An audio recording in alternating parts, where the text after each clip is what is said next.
큰 자금이 7, 80% 중에 그 중에 사실 10%만 주식으로 들어왔다고 해봐요. 어마어마한 거죠. 은행에서 채권 자금이 점점 빠져나갈 가능성이 있다. 또 100% 이상 나는 가치주는 좀 어떻게 발견하나요? 좀 알려주세요. 그거는 좀 비법인데. 하나만 알려주세요. 하나만. 오늘 주제는 바로 슈퍼개미 주식 투자 편입니다. 대표님은 차티스트인가요? 가치 투자가인가요? 저는 가치 투자인 편에 속하죠. 가치 투자. 네. 그럼 가치 투자를 시작하게 된 계기는 뭐죠? 하다 보니까 된 것 같은데, 원래 좀 사실은 게을러서 그런 것도 있는 것 같아요. 사실 이 차티스트가 되려면, 사실 차트 투자를 하려면 계속 보고 있어야 되겠네요. 계속 보고 있어야 돼요. 계속 보고 매매를 하려면 하루 종일 음식도 밖에 나가서 못 먹고 맨날 시켜 먹고 매매에 집중을 하더라고요, 보면. 그래서 아침부터 거의 어떻게 보면 피 말리는 게임을 하는 거죠. 사실 차티스트가 아니라 트레이더라고 하죠. 트레이더들은 사실 게임하는 거라고, 프로게이머라고 보면 돼요. 내가 봤을 때는 프로게이머 수준이라고 보면 돼요. 근데 내가 주변에서 해가지고 수익을 꽤 내시는 분들이 꽤 있어요. 뭐 100억대 이상은 잘 없는데 몇십억대는 이제 꽤 있는 것 같더라고요. 근데 그런 분들을 잘 하시는 분들 보면은 다 거기도 보면 자기만의 원칙을 다 지키고 투자를 하고 있는 것 같더라고요. 근데 지금 방금 아까 전에 말씀하신 인물 중에 차티스트, 아까 외국 인물을 말씀해 주셨잖아요. 그분들은 돈을 꽤 많이 벌었으니까 지금 여기 대한민국까지 알려진 이름인 것 같은데 왜 제가 만나본 분들 중에서 슈퍼개미라든가 좀 꽤 유명하신 분들 중에서는 대부분 가치 투자가가 많을까, 한국에서는? 그만큼 트레이드는 큰 돈을 벌기는 쉽지 않죠. 아, 그래요? 네. 왜요? 이 트레이드는 빨리 치고 빨리 빠져야 되는데 큰 돈으로 치고 빠질 수는 없잖아요. 큰 돈으로 치고 빨리면 예를 들면 뭐 선물 옵션 선물 정도는 되겠죠. 네. 근데 이제 일반 주식으로 사서 예를 들어서 몇십억씩 사가 몇십억씩 차트를 깨졌을 때 가격이 확 때려 팔아야 되는데 왕창 사서 왕창 팔 수는 없잖아요.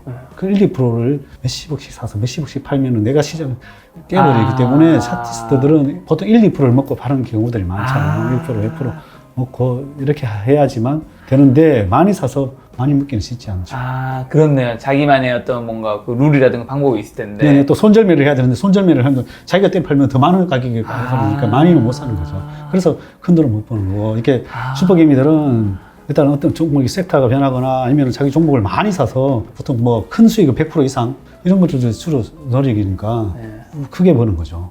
그래서 솔직히 제 같은 경우도 100% 이상 나는 종목만 사니까 나니까 좀 시간은 좀 걸릴지 몰라도 수익으로 많이 줘. 100% 이상 나는 가치주는 좀 어떻게 발견하나요? 좀 알려주세요. 그거는 좀 비법인데. 하나만 알려주세요. 하나만. 하나만? 네, 많이 가지고 계실 거잖아요.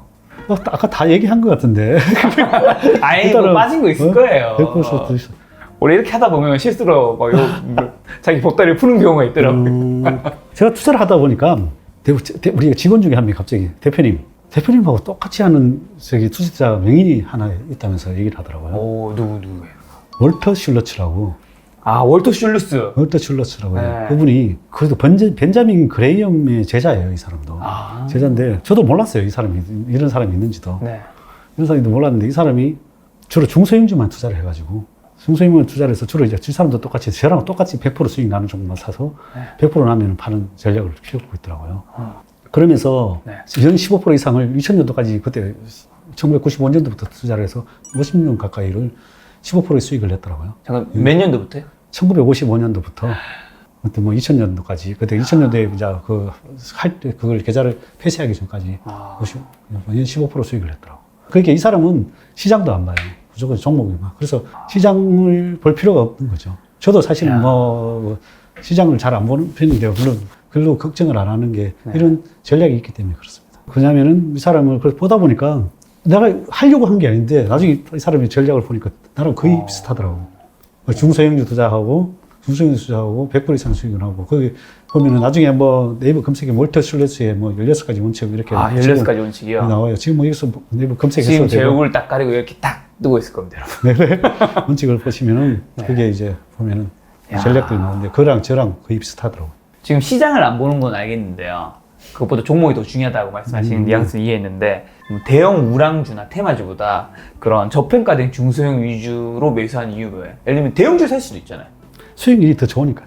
대형주들은 아무래도 무거우니까 외국인 기관들 또 프로그램성 매매라는 것들이 뭐 선물 옵션과 연계를 해서 매수를 하다 보니까 실제로 주식이 삼성전자도 가야 되는데도 못 가는 게 그런 프로그램성도 상당히 연계되어 있거든요. 시장이 선물 옵션이 좌우되기 때문에 제가 자기가 아무리 수익이 잘 났다고 해서 뭐 누가 투자를 했다고 해서 네. 하진 않아요.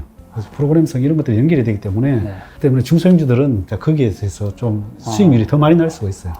그런 면에서 제가 중소형주를 좋아합니다. 대표님의 주식 스타일 중 하나가 저평가된 주식을 사는 거잖아요. 그래서 처음에는 당연한 거라고 생각했는데 그때 문득 어제 질문 주면 안 돼 생각이 든 게 주식은 왜 저평가를 받는 거죠? 그러니까 분명히 가치가 있으니까 그 주식을 사시는 거잖아요. 그러면 당연히 이 가치가 있다는 건데 그 안에는 네. 왜 저평가를 받는 거예요? 첫 번째 아까 그때 시장의 환경이 시장이 있어 폭락을 해서 시장이 있어 폭락을 하거나 또 두 번째 이벤트 드리븐이라고 뭐 기업에서 무슨 안 좋은 상황이 생긴 거죠. 예를 들면 불이 났다거나 불이 났다거나 아니면은 뭐 원자재 값이 뭐 비싸졌다거나 뭐 상황상 뭐 경쟁 상태가 나타났다거나 네. 뭐 이러면서 안 좋아질 수 있는 거죠. 네. 그러면서 또 매출액이 또 막 감소한다거나 그런데 이제 일시적으로도 감소할 때도 있잖아요. 네. 그러다 또 다시 상황이 좋아지면서 턴어라운드 될 때가 있거든요. 또 새로운 신사업을 붙여서 네. 다른 산업으로 가거나 네. 뭐 그렇게 턴 될 수 있는 기업들을 재무제표나 사업보고서나 뭐 탐방을 가거나 이러면서 지금 당장은 안 좋은데 얘가 새로운 먹거리를 또 찾아놓은 거죠. 뭐 아니면 부품을 때로는 새로운 부품을 만들어서 지금은 안 좋지만은 예를 들어서 뭐 1차 밴드르다 이러면 이게 이제 앞으로 성장 모멘텀이 되는 뭐 그걸 개발했다든가 뭐 바이오 중에서는 뭐 이런 것들을 개발했다든가 새로운 뭐 게임 업종도 예를 들면 나 신작이 나오는데 이런 것들이 신작이 나오면서 이게 히트 치면서 또 올라갈 수 있는 거고. 예를 들면 그러니까 집중 못해서. 저평가 주식이 있는데 네. 이게 대표님 가치가 있으니까 살 거잖아요. 네네. 한마디로 미래 가치가 있기 네네, 때문에 이걸 네네. 사는 거잖아요. 네네. 근데 그게 아니라 진짜 이 저평가 받는 데는 이유가 있어서 그냥 저평가 다시 받은 거예요. 네네네. 미래가 안 바뀌는 게 있을 수 있잖아요. 네네. 그럴 수 요 있죠. 두 개의 차이는 뭐가 있는 거예요? 저평가 받았다고 다 사야 되는 거 아니잖아요. 그렇죠. 다 사야 되는 건 아니죠. 그러니까요. 근데 이제 이런 것들이 지금 예를 들면 뭐 은행주, 네. 아까 얘기했다시피 은행주나 또 아까 대주주의 의지, 네. 대주주가 아까 의지가 없으면 절대로 회사가 반영이 안 돼요. 아무리 좋은 회사도 대주주가 내가 IR을 하거나 예를 들면 회사에게 주주 가치를 적극적으로 반영을 해줘야 되는데 그걸 할 이유가 없는 회사들은 안 해요. 그리고 또 보통 비상장 회사들은 상장 회사들 이익이 많이 있는 회사는 상장을 안 해요. 왜냐면 누가 와서 밤나라 배나라 뭐 피곤하다면서요. 뭐 돈 내야 되는 것도 많고 뭐 네. 관리를 하는데도 뭐 거래소에도 돈을 내야 되고 뭐 이런 것들이 있어요. 네. 그런데 그래서 상장을 하면은 하는 이유는 엑시트 하려고 하는 거죠. 네. 엑시트 하려고 하는 거고 그다음에 이제 더 이상 성장성이 없으니까 하는 경우들이 많아요. 네. 그런데 이런 아까 저평가된 것 중에 하나가 지금 현재는 성장주 시대잖아요. 성장주 장세일 때 성장주를 많이 투자를 하는 거 가치주는 보통 성장주들이 많이 가고 나서 따라간다. 사상 가치가 저도 이제 이제 얘들이 가서 얘들은 너무 싸우니까 이제 이거 사볼까 이래서 사주는 거거든요. 이제 좀 있으면 이제 그런 장세가 이제 슬슬 온다고 봐요. 이제 가치주 예를 들면 아까 얘기했듯이 은행주 이런 것들도 어떻게 보면 가치주죠. 이익이 뭐 어마어마하게 나오니까. 그리고 사상 가치도 있고 뭐 여러 가지 있으니까 증권주도 마찬가지지만. 근데 아까 이런 저평가돼서 안 가는 것들은 대주주 의지가 없는 거예요. 의지가 없으면은 아무리 좋은 회사도 대주주가 내가 회사를 IR을 하거나 적극적으로 하지 않으면 시장에서는 미인을 숨겨놓고 반영을 안 시켜버리면. 근데 이제 걔들이 또 해줄 때가 있어요. 무슨 뭐 상황이 생겼을 때 자기들이 이제 차명 주식을 팔아먹거나 아니면 뭘 회사에서 해서 자금이 필요하거나 증자를 위해서. 그래서 그럴 때 적극적으로 IR을 해요. 회사에 내가 뭐 BW를 발행했거나 시비를 발행했거나 뭐 이럴 때 내가 팔아먹을 주식이 있거나 이럴 때 회사를 이제 적극적으로 IR을 실시를 해요. 그거를 나중에 엑시트를 위해서 하거나 그러면서 이제 IR을 적극적으로 해서 자기가 그때는 이제 숨겨놓은 재료들 다 내보내줘요. 뒤에 있는 숨겨놓은 재료를 보따리를 팍 풀어가지고 주가가 그러면 이제 개인도 사고 기관들도 사고 이럴 때 그때는 이제 오히려 조심해야 되는 거죠. 어떻게 보면 대주주라고 하면 어쨌든 굉장히 부자이고 대기업의 오너일 수도 있지만 우리가 그 사람을 신뢰하고 좋은 사람이라 생각하는 게 아니라 이 사람이 좀 어떤 사람인지 분석하고 이 사람이 욕망이 좀 어디로 향하는지를 좀 잘 알고 있으면 굉장히 도움이 되겠네요. 네, 맞습니다. 그래서 대주주의 그걸 잘 파악해야 됩니다. 대주주. 야, 요거 그래서 파악 어떻게 하지? 자꾸 전화하고 탐방하고 하면은 전화하면은 아예 그 내용을 공개 안 하는 기업들이 많아요. 전화하면은. 그런 거는 숨기는 게 많은 기업들이죠. 아예. 숨기는 게 많으면 별로 안 좋은 확률이 높나요? 꼭 그렇진 않고 거기서 오히려 알짜도 있어요. 알짜들이 있어요. 알짜들인 기업들이 오히려 숨겨요. 자기만 빼먹으려고. 알짜 회사들이 빼먹는데 이제 그거를 이제 주주들이 이제 적극적으로 사실은 푸시를 해야 돼요. 푸시를 해가지고 변화를 자꾸 시켜줘야 돼요. 제 같은 경우는 이제 그런 역할을 좀 하려고 하는 편이고 막 주주들한테 자꾸 전화해서 너희들 이렇게 해라. 내용 증명도 보내고 뭐도 보내고 그다음에 또 대주주도 만나고 이렇게 해서 좋은 긍정적으로 갈 수 있도록 많이 유도를 하는 편이에요. 근데 실제로 가치 투자 한국에서 안 통한다는 얘기 진짜 많잖아요. 그렇죠. 가치 투자가 안 통했죠. 최근에는 가치 투자가 이게 성장주들은 좀 됐는데 이 가치주가 안 된 게 사실 뭐 정부 정책 뭐 여러 가지 자금적인 유동성이 이렇게 적극적으로 풀리지 않은 거죠. 자금을 계속 어떻게 보면은 자산가들이 돈을 빠져나가게 만들었으니까 그렇죠. 뭐 세금 규정이 계속 강화를 하고 네. 자금이 계속 안 들어온 거죠.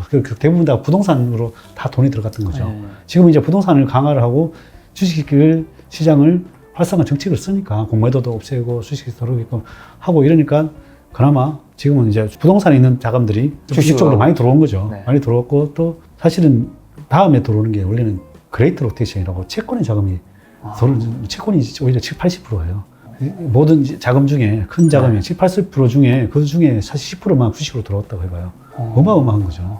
그래서 지금은 내가 들은 정보로는 은행에서 저 채권 자금이 점점 빠져나갈 가능성이 있다.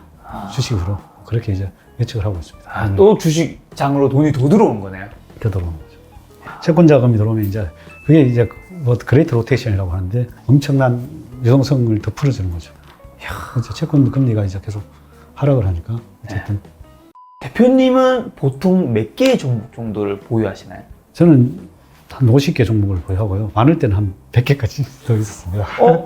슈퍼개미님인 것 치고는 좀 종목 많이 가지고 계시나요? 그렇죠. 저는 이제 왜 그러는가 하면 중성질을 많이 하다 보니까 이제 제품 지분 신고를 피해야 되니까. 피해야 되니까 그 대부분 다가 그 밑에다가 1%, 2% 네. 양도소득세가 2%에 걸려요. 경계세를 넘는 순간 더 많이 사야 돼요. 왜냐하면 그러면은 20%를 넘는 순간 코스닥은 2%, 코스피는 1%예요. 네. 2% 넘는 순간 어중간하게 사면 세금만 더 내는 꼴이 돼요. 한중간하게 사면은 뭐 50% 올라도 오히려 세금보다 마이너스가 날 수 있는 거예요. 최대한 살 때 만약에 2%가 넘으면 내가 넘게 사야 되겠다. 지금 뭐 그런 종목이 쓰도록 하지만은 사야 되겠다 싶으면은 왕창 사야 되는 거지. 한 1%를 만약에 2%든지 사면 최소 1%를 더 사야 되는 거예요. 1% 더 사야 좀 올라도 세금을 덜 낸 효과가 나오는 거예요. 슈퍼개미님 되게 복잡하군요. 복잡하죠. 그리고 또 5%를 자꾸 넘기지 않기 위해서는 또 거기서 낮춰야 되니까 자꾸 신고를 하면 또 아까 다 싫어한다니까 싫어하고. 아니, 그렇게 너무 많은 종목 사다가 그러면 사실 50개 뭐 100개쯤 되면 대표님도 한계가 있잖아요. 좀 모르는 종목들도 사실 조금 있잖아요. 그만큼 뭐 몇 개 종목들은 정말 너무 잘 알겠지만 몇 개 종목 모르다가 그러다가 상패도 좀 당하고 그러시구나. 그런 건 아니고 그거는 내가 두 개 다 악마의 속삭임으로 당한 건데 아까 하나는 뭐 아까 지인이 또 때문에 당한 건데 하지마 했는데 얘가 어떻게든 뭐 했어요. 투자를 했는데 또 그 사람이 또 뭘 또 하나 계약서를 받다 뭐 계약서를 받다 조금 있어 나도 따라서 사봤다. 원래 그 진흙탕에 빠진 친구를 구하려면요 내 손과 발에도 진흙이 묻어야 됩니다. 그렇다 구하려다가 나도 한번 같이 상패. 같이 상패 한번. 야, 그럼 한 종목 살 때 작게는 얼마치, 많게는 정말 얼마치 사세요? 제 같은 경우에는 아까 척후병, 보초병, 본진 이렇게 들어가요. 척후병은 그냥 제 같은 경우에는 회사를 관찰하기 위해서 들어가요. 1,000만 원 정도? 척후병 1,000만 원 정도 이렇게 해서 관찰용. 그런데 이게 그것도 또 보면은 대부분 대만한 종목들이에요, 척후병도. 척후병도 그 다음 조사를 먼저 하기 전에 먼저 들어가는 거예요. 시장 조사를 하기 전에. 조사 과정 중에 올라가는 경우들이 많아요. 그러면 이제 좀 오르면 이제 만족하면 일부 줄였다가 어떤 뭐 다시 또 들어오면은 보초병. 보초병. 보초병은 이제 억대. 보초병은 이제 억대 들어가고. 억대. 자, 본진은요? 본진은 이제 10억 이상이죠. 10억 이상. 한 종목 제일 많이 사보신 적은 얼마일까요? 궁금하면 되고. 얘기할 수 있을까요? 제일 많이 샀을 때, 금액으로. 종목 얘기 안 하셔도 돼요. 밝혀야 되나? 비밀 나겠습니다. 어쨌든 10억이 넘었다. 10억 넘게. 10억이 넘었다.